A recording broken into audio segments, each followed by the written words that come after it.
Morning agriculture exam गुरु में आपका स्वागत है। आज का जो टॉपिक है जेनेटिक्स एंड प्लांट ब्रीडिंग, इसमें आपको बहुत सारे ऑब्जेक्टिव क्वेश्चन कराए गए हैं जो आपके विभिन्न एग्रीकल्चर एग्ज़ाम कॉम्पिटिटिव एग्ज़ाम के लिए क्या रहे बहुत ज़रूरी है। ठीक है, इस चैनल को लाइक करें, सब्सक्राइब करें। तो स्टार्ट करते हैं। पहला question, the term gene was coined bye, ठीक है ना, जीन शब्द किसके द्वारा दिया गया था? सबसे पहले मेंडल, वैटसन, सुल या जॉनसन। तो इसमें सही आंसर जो है वो है जॉनसन। तो जॉनसन ने सबसे पहले जीन के बारे में बताया था। उन्होंने कहा था कि जो जीन है वो क्रोमोसोम्स के जो क्रोमोमियर्स वाला स्थान है वहाँ पर क्या प्रेजेंट रहते हैं, और इसी के अंदर क्या रहती है, सारी की सारी आनुवांशिक सूचनाएं रहती हैं किसी भी जीव के बारे में। ठीक है, अगला question, who is the father of genetics? तो आनुवंशिकी जनक के रूप में किसे जाना जाता है? मॉर्गन, मेंडल, वाटसन या वैटसन। तो इसका जो सही आंसर है वो है ग्रेगर जॉन मेंडल। कौन है? Gregor John Mendel. आप जानते हो ये स्विस वैज्ञानिक थे। इन्होंने जेनेटिक्स के क्षेत्र में 3 नियम दिए, ठीक है ना, जिसके आधार पर ये फादर ऑफ जेनेटिक्स कहलाते हैं। ठीक है, इन्होंने अपना काम जो किया था वो मटर पे किया था, स्वीट पी पर। Next question, the alternate form of gene. देखिए, हर जीन की 2 फॉर्म होती हैं, ठीक है ना, वो क्या कहलाती हैं? वो एलील्स कहलाती हैं। क्या कहलाती है? एलील्स कहलाते हैं। कोई जीन है, लंबाई का जीन है, तो इस लंबाई को इसकी 2 अल्टरनेट जीन वो होंगी, फॉर्म होंगी। एक होगी कैपिटल एल और एक होगी स्मॉल एल। ठीक है, तो ये दोनों क्या कहलाती हैं? एलील कहलाते हैं। तो इसका सही आंसर है एलील। ठीक, next question, the genotype ratio of monohybrid cross is, यानी कि मोनोहाइब्रिड क्रॉस का जीनोटाइप अनुपात है। आपको पता है 2 पेरेंट्स लेंगे, 2 पेरेंट्स लेते हैं। मान लीजिए हमने 2 पेरेंट्स लिए, एक लम्बे एक बौने, ठीक है। इनके हमने क्या बनाई? गैमीट्स बनाए। ठीक है, इनके क्या बना लिए? गैमीट्स बना लिए। और जब इन गैमीट्स का आपस में फ्यूज़न कराते हैं तो संतति प्राप्त होती है। ठीक है, इस संतति का जब संतति के साथ क्रॉस कराते हैं F1 जनरेशन में, तो हमें 4 तरह की जनरेशन प्राप्त होती है। कैपिटल एल एल, एक capital L small L, capital L small L और स्मॉल एल। आप देख रहे हो कैपिटल एल की संख्या 1 है, कैपिटल एल स्मॉल एल की संख्या यहाँ पर 2 है, और स्मॉल एल की संख्या कितनी है? 1 है। तो जीन, यानी कि जीन के आधार पर हम बता सकते हैं जो मोनोहाइब्रिड क्रॉस है जिसमें हम एक कैरेक्टर लेके चल रहे हैं, उसमें जीनोटिपिक रेशियो क्या है? 1:2:1। तो इसका जो सही आंसर है ऑप्शन फर्स्ट, 1:2:1 होता है। ठीक है, next question, the crossing of F1 to either of the parents is known as test cross, back cross, F1 cross या ऑल ऑफ द एबव। माता पिता में से किसी एक को अगर F1 का क्रॉस कराया जाए तो वह क्रॉस क्या कहलाता है? वो क्रॉस कहलाएगा आपका बैक क्रॉस। क्या कहलाएगा? Back cross. क्योंकि capital L small L 2 parents हैं। ठीक है, अगर इनसे जो संतति बनेगी कैपिटल एल और स्मॉल एल की बनेगी, सिर्फ बैक क्रॉस में ही हम किसी भी पेरेंट से क्या करा सकते हैं? क्रॉस करा सकते हैं। तो इसका जो सही आंसर है वो क्या कहलाएगा? Back cross. अगर टेस्ट क्रॉस होता तो टेस्ट क्रॉस में सिर्फ रिसेसिव यानी स्मॉल एल पेरेंट से ही क्रॉस होता। छठवां क्वेश्चन है, which of the following statement is true regarding the law of segregation. तो इसका कई ऑप्शन दे रखे हैं, आप इनमें से देखिए। Law of segregation is the law of purity of gene, बिल्कुल ठीक, ये भी ठीक है। ठीक, allele separate from each other during gametogenesis, बिल्कुल ये भी ठीक है। Segregation of factor is due to the segregation of chromosomes during meiosis, ये भी ठीक है, तो इसके सारे के सारे क्या है, ऑप्शन ठीक है। तो इसका जो सही आंसर होगा वो होगा फोर्थ।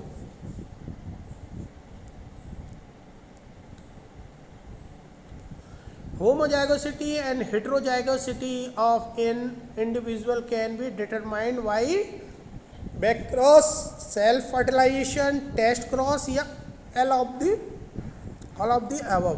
तो इसका जो सही आंसर है वो जाता है आपको टेस्ट क्रॉस। किससे जाता है, टेस्ट क्रॉस। कैसे, देखिए अभी मैंने बताया था आपको दो पेरेंट्स लेते हैं, कैपिटल एल स्मॉल एल। इससे जो संतति बनेंगी वो ये बनेंगी, कैपिटल और स्मॉल एल, ये अपन ठीक है। अगर आप इसका रिसेसिव से कराते हो तो आप किसी भी होमोजाइगोसिटी या हेट्रोजाइगोसिटी अगर आपको निर्धारित करनी है तो आप किसका यूज़ करोगे, टेस्ट क्रॉस का। ठीक, तो इसका जो सही आंसर है वो टेस्ट क्रॉस है। नेक्स्ट क्वेश्चन, मेंडल के नियम का एक अपवाद है, यानी कि exception of Mendel's law is independent assortment, बिल्कुल गलत। Linkage, dominance, purity of gametes, तो इंडिपेंडेंट असॉर्टमेंट और गैमेट्स ऑफ प्योरिटी ये मेंडल के दोनों ही क्या है, नियम है। डोमिनेंस भी इसी श्रेणी में आता है और जो नहीं आता है वो है लिंकेज। तो इसका जो सही आंसर होगा वो है लिंकेज। ठीक है,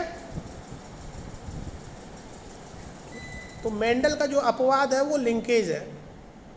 next question, pea plant were used in Mendel experiment because they are cheap, they had contrastive character, they were available easily, all of the above।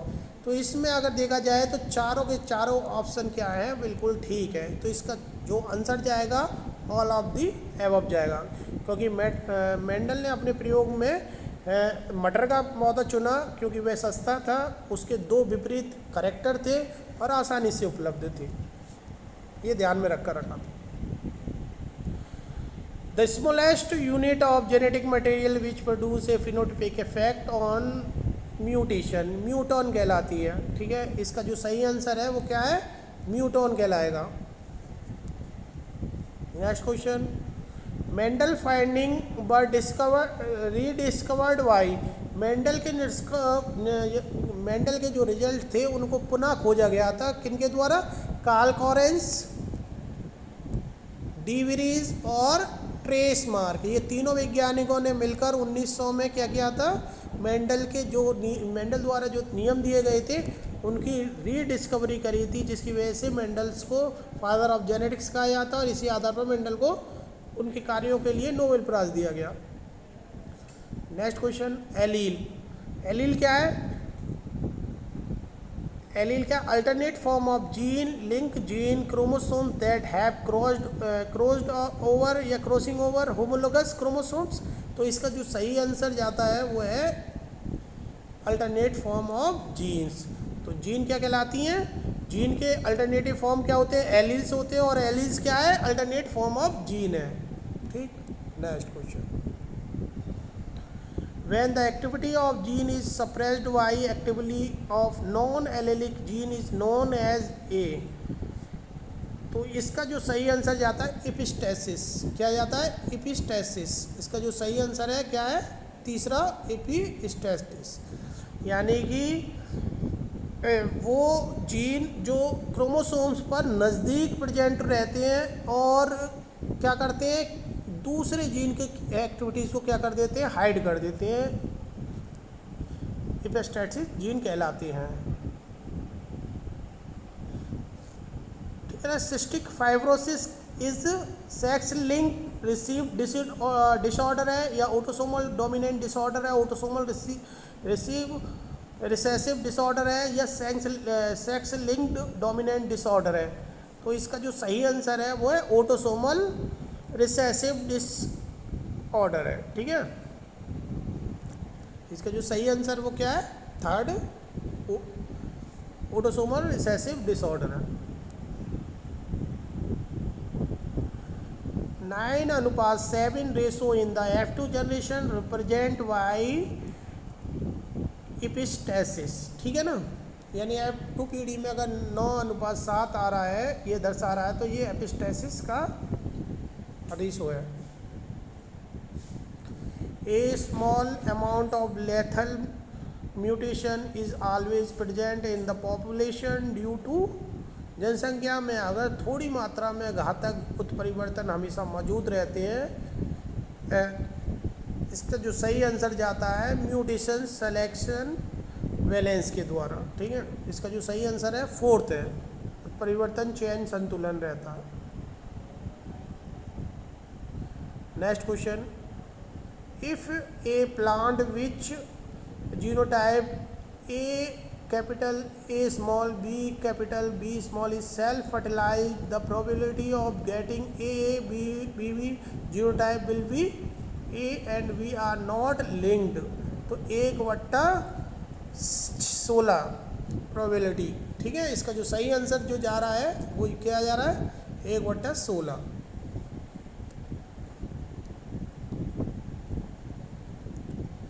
How many phenotype can occur in the human blood group ABO with alleles? तो Alice में के case में यहाँ पर क्या रहते हैं,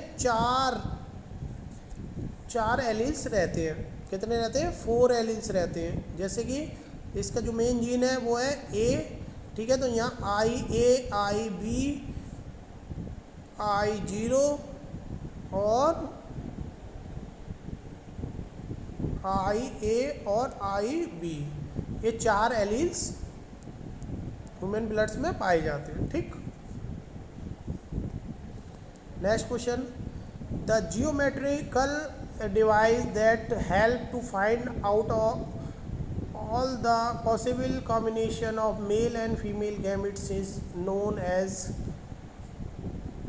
Punnett square. ठीक है ना, वह ज्यामितीय उपकरण जो नर और मादा यौगिकों को के सभी संभावित संयोजनों का पता लगाने में मदद करता है, क्या कहलाता है, Punnett square.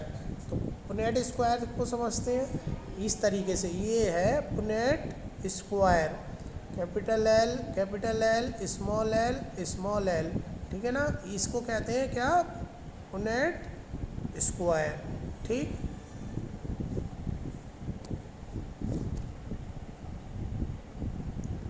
Which term represent a pair of contrasting character? कौन सा शब्द विपरीत वर्णों की एक जोड़ी को रिप्रेजेंट करता है? तो यहाँ पर क्या करते हैं, एलियोमॉर्फ्स।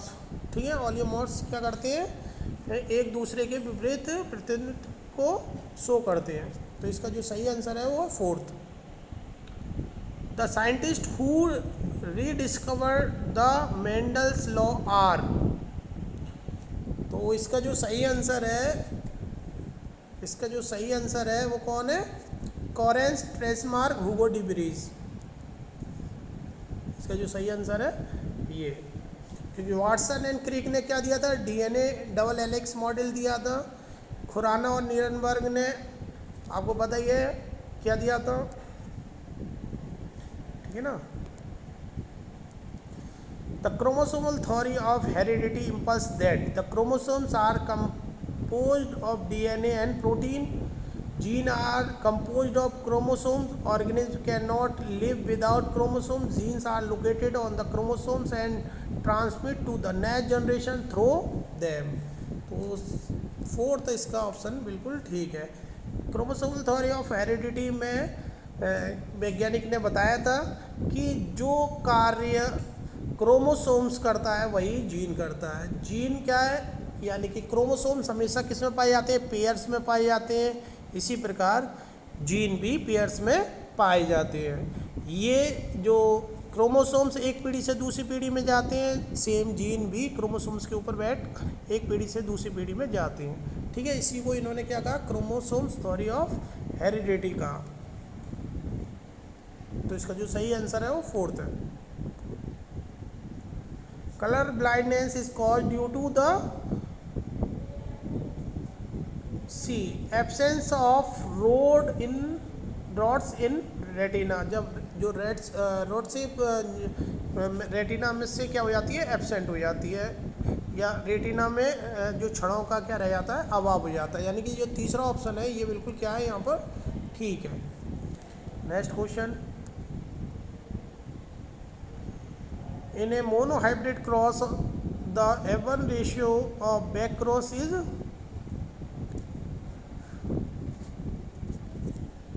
1:1। इसका जो सही अनुपात है 50-50 का रेशियो आता है इसमें। ठीक, तो इसका जो सही आंसर है वो क्या है, F1।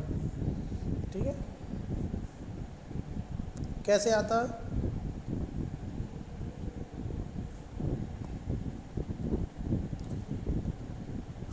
Among the following which is a test cross? तो कैपिटल स्मॉल टी ये ऑप्शन टी इज बिल्कुल सही है। इसमें ये कैसे आया देखिए, capital T into small T. ठीक है, इनके गैमेट्स बनेंगे, ये गैमेट्स बन गए, इनका क्रॉस हुआ तो क्या आ गया हमारे पास, ये संतति आ गई F1 में। ठीक है, अब इसका जो क्रॉस कराते हैं स्मॉल टी से कराते हैं, तो ये जो कॉम्बिनेशन है ये यहाँ पर कैपिटल टी और का मल्टीप्लिकेशन होता है स्मॉल टी के साथ, तो चौथा ऑप्शन इसका क्या है, ठीक है। The crossing of homozygous tall plant with a dwarf would yield plant in the role of 1 homozygous tall और 2 heterozygous tall homozygous dwarf। ठीक, देखिए जब हम लंबे पौधे का क्रॉस बौने पौधे से कराते हैं तो हमें 3 तरह के प्लांट प्राप्त होते हैं। एक लंबा प्राप्त होता है, ठीक है, 2 हमें हाइब्रिड प्राप्त होते हैं और तीसरा बौना प्राप्त होता है। यानी कि इसका जो थर्ड ऑप्शन है वो बिल्कुल ठीक है। Next, how many meiosis will be required to produce 102 pollen grain? तो कितने मियोसिस में आपको पता है कि पॉलिन ग्रेन यानी कि जो क्रोमोसोम्स की संख्या क्या रह जाती है, हाफ रह जाती है। क्या रह जाती है, हाफ रह जाती है। तो इसका जो सही आंसर है वो क्या है, 26। DNA duplication occur in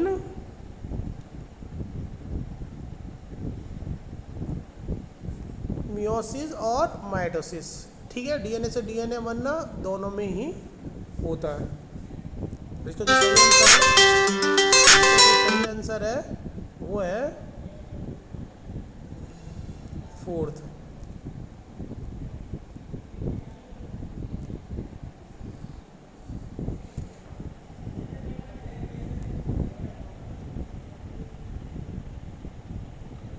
The transfer of a gene to gene through a virus is called,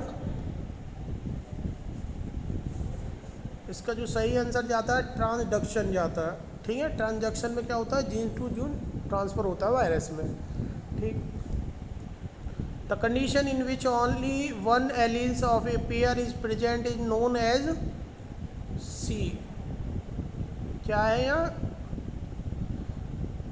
वह स्थिति जिसमें जोड़े का केवल एक एलील मौजूद होता है क्या कहलाता है, हेमीजाइगस कहलाता है। ठीक, next, number of chromosomes in wheat endosperm is, कितने रहते हैं, 63 रहते हैं, 63 रहते हैं।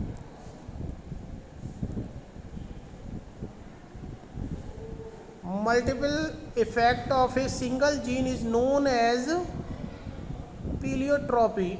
ठीक है ना, यानी कि जब एक जीन एक से अधिक जीन को क्या करता है, प्रभावित करता है, तो ये घटना क्या कहलाती है, मल्टीपल इफेक्ट कहलाती है। ठीक है ना, तो इसको हम क्या कहते हैं, इसका ऑप्शन होगा ए। ठीक, the cross of a inbred line a which an open pollinated variety is known as top cross कहलाती है इसे, यानी ठीक है ना, इसमें जो सेकंड ऑप्शन होगा वो क्या कहलाएगा, टॉप क्रॉस कहलाएगा। यानी खुली परागणित किस्म के साथ एक अंतर्जात रेखा के क्रॉस को कहा जाता है टॉप क्रॉस या सी क्रॉस कहा जाता है। The first artificial hybrid was made by Thomson. ठीक है ना, ये फेयरचाइल्ड थे, एक वैज्ञानिक थे थॉमस फेयरचाइल्ड। इन्होंने क्या किया था, सबसे पहले आर्टिफिशियल हाइब्रिड बनाया था। तो इसका जो सेकंड ऑप्शन है वो ठीक है। Double cross plan was suggest by Jones, ठीक है ना, तो इसका जो थर्ड ऑप्शन है वो ठीक है। Who gave the concept of circular chromosomes in E coli, ठीक है, कैरिन। इकोलाई में वृत्ताकार गुणसूत्र की अवधारणा केन्स ने दी थी। Sex in plant was discovered by Camerarius, ठीक है ना, कैमरियस है, वैज्ञानिक थे कैमरियस, उन्होंने सबसे पहले सेक्स इन प्लांट में डिस्कवर किया था। Concept of epigenesis was proposed by C Wolff, ठीक है ना, तो वुल्फ ने सबसे पहले इपिजेनेसिस के बारे में बताया। इन्होंने बताया कि स्पर्म के अंदर एक ह्यूमन का क्या है, मिनीमेचर रहता है, जो बाद में वृद्धि करके मानव का शिशु का रूप ले लेता है, ठीक है, तो इसका जो सही आंसर है wolf 3। Origin of species was published by 1859, ठीक है ना, ऑरिजिन ऑफ स्पीसीज किसकी थी, डार्विन की। Cell linkage theory was proposed by A विर्च्यू।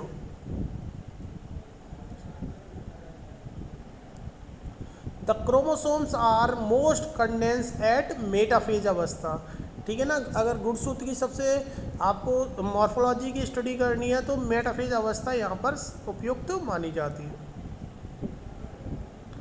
DNA synthesis take place in which stage,